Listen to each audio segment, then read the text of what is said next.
வணக்கம் நண்பர்களே. நான் இன்னைக்கு ஒரு சில விஷயங்களை நான் உங்களோட ஷேர் பண்ணலான்னு இருக்கிறேன். அதாவது நம்ம சில நேரங்களில் சில காட்சிகளை பார்க்குறோம். அது யூடியூப் சேனலாக இருக்கலாம், இல்லை திரைப்படமாக இருக்கலாம். சில காட்சிகள், அதாவது சாப்பிட்ற மாதிரியான காட்சிகள்லாம் வந்ததுன்னா அதை பார்த்துட்டு நமக்கும் இதை நம்ம இப்படி சாப்பிட்டா நல்லா இருக்குமே, ஒரு டெம்டேஷன், ஒரு தூண்டுதல் இருக்குதா அப்படின்னு பார்த்தா கண்டிப்பாக இருக்குதுன்னு தான் நான் சொல்லுவேன். இதில் நிறைய பேர் தாய்மார்கள்லாம் கமெண்ட்டில் எழுதுகிறாங்க, உங்கள் வீடியோ பார்த்துட்டு நான் என் பையன்லாம் இப்போ நல்லா சாப்பிட ஆரம்பிச்சிட்டான் அப்படின்னு. என் சேனலுக்கு இல்லை, மற்ற சேனலுக்கு. ஸோ இந்த மாதிரி வீடியோ காட்சிகள் மூலமாக தூண்டப்படுதான்னா கண்டிப்பாக நமக்கு சாப்பிடணுங்கிற ஒரு எண்ணம் தூண்டதான் படுது. ஏன்னா அங்கே காமிக்கக்கூடிய அந்த காட்சிகள், சாப்பாடு, அதில் நடிக்கக்கூடிய நடிகர்கள் அவங்க சில நேரங்களில் ஒரு சின்ன ஹைப் கூட கொடுத்துருவாங்க சாதாரண சாப்பாட்டுக்கு. ஸோ அந்த நடிப்புனால கூட நமக்கு நிறைய நேரம் இதை சாப்பிடணும் அப்படின்னு சொல்லியிருக்காங்க.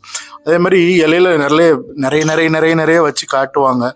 ஸோ அது எல்லாமே அவர் சாப்பிடுவாரான்னா அதுவும் நமக்கு தெரியாது. இப்போ டேடி ஆறுமுகம் ஒரு சேனல் வச்சுருக்குறாங்க, யூடியூப் சேனல். அதில் பார்த்தீங்கன்னா எல்லாம் பல்காக காட்டுவாங்க. அதை பார்க்கும்போதே அந்த மலைப்பாக அதை சாப்பிடணும் போல் நமக்கு தோணும். அதே மாதிரி ஒரு வில்லேஜ் குக்கிங் சமையல்னு சொல்லி ஒன்று இருக்குது. அவங்க எல்லாம் ரொம்ப பல்காக நிறைய ஐட்டம் நிறைய செய்வாங்க. அதே மாதிரி அவங்க ஆல்வேஸ் வெல்கம், எல்லோரும் வாங்க சாப்பிடலாம் அப்படின்னு சொல்லிட்டு அவங்க உட்காந்து சாப்பிட்டு காமிப்பாங்க. வகையாக உள்ள நல்ல வாய்க்குள்ளே போட்டு காமிக்கும்போது நமக்கு அதை பார்க்கணுன்னு நமக்கே ஒரு டெம்டேஷனாக இருக்கும். ஸோ நம்மளும் இந்த மாதிரி சாப்பிடணும் அப்படிங்கிற ஒரு எண்ணம் கண்டிப்பாக வரதான் செய்து, இல்லாமல்லாம் கிடையாது.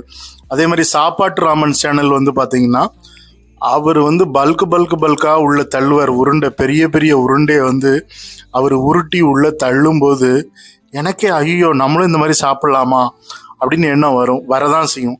ஸோ இந்த உணர்வு, இந்த டெம்டேஷன் கண்டிப்பாக வீடியோ காட்சிகளை நமக்கு பார்க்கும்போது வரதான் செய்யுது, வரலன்னு நம்ம சொல்லவே முடியாது. இப்போ எனக்கு குறிப்பாக ரொம்ப பிடிச்ச படம் அப்படின்னா, திரைப்படத்தில் சாப்பிட்ற காட்சி எதில் வருது அப்படின்னா, நம்ம எஸ்வி ரங்காராவிலேருந்து கூட நம்ம எடுத்துக்கலாம். கல்யாண சமையல் சாதம், அந்த பாட்டை எனக்கு இன்னைக்கு கேட்டாலும் எனக்கு அதே மாதிரி சாப்பிடணும் போல் எனக்கு ஒரு எண்ணம் இருக்குது. அதே மாதிரி ராமராஜன் நடித்த புது பாடகன்னு நினைக்கிற அந்த படம், ஒரு வில்லேஜில் வீடு கட்டியிருப்பார் நம்ம கவுண்டமணி. ராமராஜன் அவருடைய மச்சானா வீட்டுக்கு போயிட்டு சாப்பிடக்கூடிய அந்த காட்சிகள் இன்னைக்கும் அதை பார்த்தாலே நமக்கு ரொம்ப காமெடியாகவும் இருக்கும், அதே மாதிரி சாப்பிடணும்னு எனக்கும் தோணும். ஸோ அதில் ராமராஜனுடைய ஆக்டிங் ரொம்ப நல்லா இருக்கும். அதே மாதிரி வடிவேல் கூட நிறைய படங்களில் சாப்பிட்ற மாதிரி காட்சிகள்லாம் இருக்குது. ஸோ இந்த மாதிரி காட்சிகளை பார்க்கும்போது கூட கண்டிப்பாக நமக்கு தூண்டப்படுதுங்கிறது தான் உண்மை.